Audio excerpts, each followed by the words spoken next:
My message is that we'll be watching you.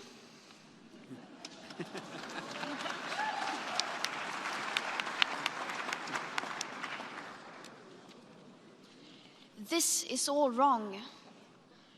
I shouldn't be up here. I should be back in school on the other side of the ocean. Yet you all come to us young people for hope. How dare you?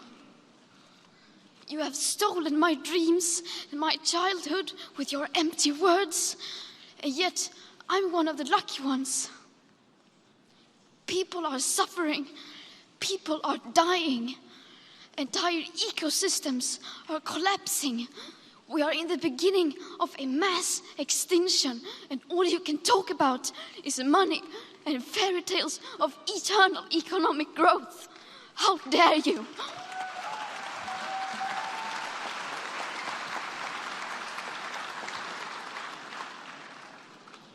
For more than 30 years, the science has been crystal clear.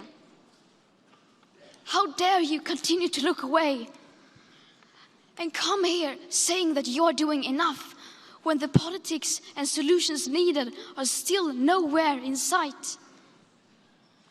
You say you hear us and that you understand the urgency.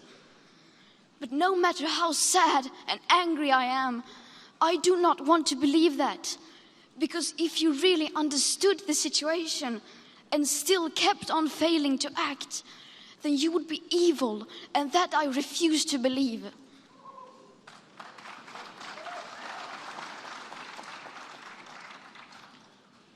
The popular idea of cutting our emissions in half in 10 years only gives us a 50% chance of staying below 1.5 degrees and the risk of setting off irreversible chain reactions beyond human control. 50% may be acceptable to you, but those numbers do not include tipping points, most feedback loops, additional warming hidden by toxic air pollution, or the aspects of equity and climate justice.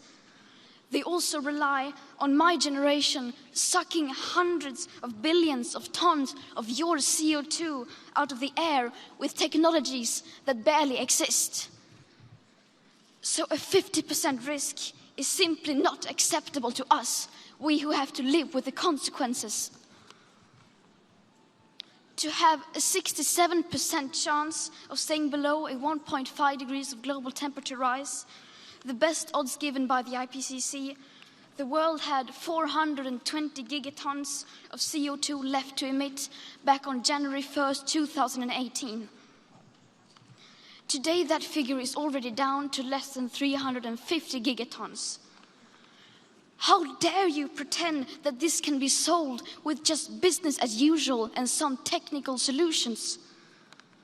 With today's emissions levels, that remaining CO2 budget will be entirely gone within less than 8.5 years. There will not be any solutions or plans presented in line with these figures here today, because these numbers are too uncomfortable and you are still not mature enough to tell it like it is. You are failing us. But the young people are starting to understand your betrayal. The eyes of all future generations are upon you. And if you choose to fail us, I say we will never forgive you.